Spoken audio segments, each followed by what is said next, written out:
എന്റെ ഉമ്മ പെങ്ങന്മാരെ 5 നേരത്തെ നിസ്കാരത്തിൽ ഒരു വിട്ടുവീഴ്ചയും ഇല്ല.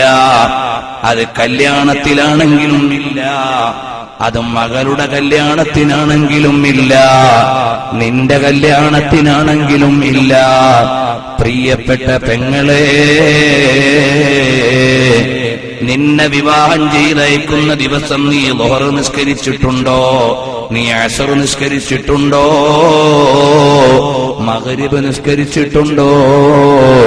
നീ രാവിലെ തന്നെ ഉടുത്തൊരുങ്ങി ആമിന ഓഡിറ്റോറിയത്തിലോ പരിസരത്തെ ഏതെങ്കിലും ഒരു ഓഡിറ്റോറിയത്തിലോ പൊതുദർശനത്തിന് നിന്നെ കൊണ്ടുവച്ചതല്ലേ രാവിലെ തന്നെ?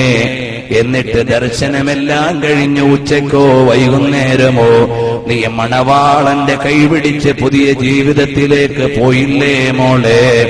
ആ സമയത്ത് നിന്റെ ളുഹർ നിസ്കാരം മറന്നില്ലേ പെങ്ങളെ?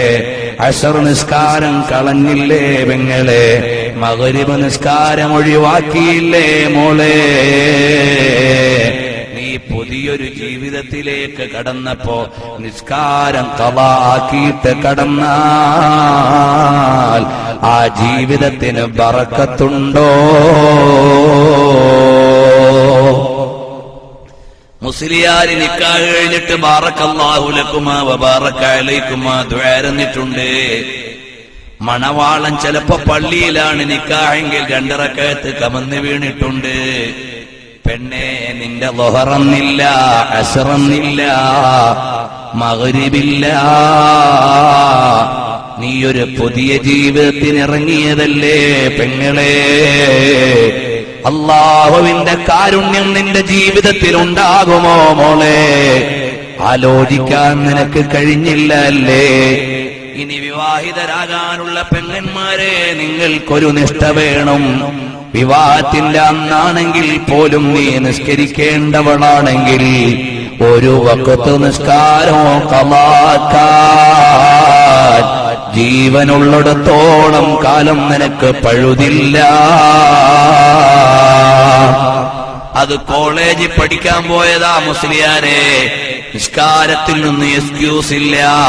പരീക്ഷയ്ക്ക് പോയതാണ്, നിസ്കാരത്തിൽ നിന്ന് ഒഴിവില്ല. ഇന്ന് വലിയ വലിയ സ്റ്റാൻഡേർഡ് സ്കൂളുകളിൽ കൊല്ലം ടൗണിലും തിരുവനന്തപുരത്തുമൊക്കെ പഠിക്കുന്ന നമ്മുടെ മക്കളില്ലേ, അവര് നിസ്കാരം ഖളാആക്കുന്നില്ലേ? വാപ്പമാരെ, നിങ്ങൾ കുറ്റവാളികളാണ്. നിങ്ങൾ കൊഴിഞ്ഞു മാറാൻ പറ്റൂല. നിങ്ങളുടെ മകന് ളുഹർ നിസ്കാരമില്ല, അസ്ർ നിസ്കാരമില്ല, വെള്ളിയാഴ്ച ജുമുഅ പോലും ഇല്ലാത്ത വിദ്യാലയത്തിൽ വിട്ടിട്ട് എന്റെ മോൻ വലിയ ആളാകാൻ കാത്തിരിക്കുന്ന വാപ്പാ, നിങ്ങളെ പടച്ചവന്റെ കോടതിയിൽ പ്രതിക്കൂട്ടിലാണ്.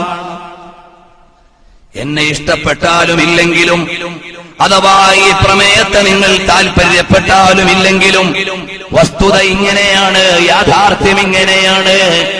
അല്ലാഹുവിന്റെ ഹബീബ് ബശീറൻ വനദീറാ വദാഇയൻ ഇലല്ലാഹി ബിഇദ്നിഹി വസിറാജൻ മുനീറാ. അല്ലാഹുവിന്റെ ഹബീബ് താക്കീതാണ്, സുവിശേഷമാണ്.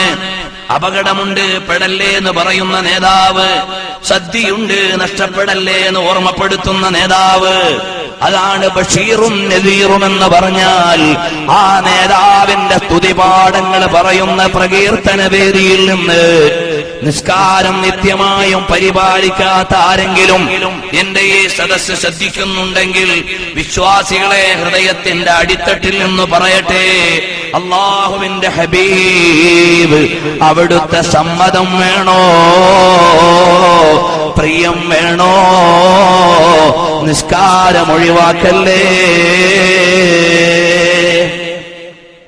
നിസ്കാരം ഒഴിവാക്കൽ ഒരു ഭയമില്ലാത്ത കാലമായി മാറി. ചെറിയ ചെറിയ കാരണങ്ങളാൽ നിസ്കാരത്തിൽ നിന്ന് അശ്രദ്ധരായി പോകുന്നവർ, അല്ലാഹു നമ്മളെ കാത്തുരക്ഷിക്കുമാറാകട്ടെ. അവസാനത്തെ വഖത്ത് നിസ്കാരം പോലും ഖളാ ആകാതെ മരിക്കുവാൻ അല്ലാഹു നമുക്ക് തൗഫീഖ് നൽകുമാറാകട്ടെ.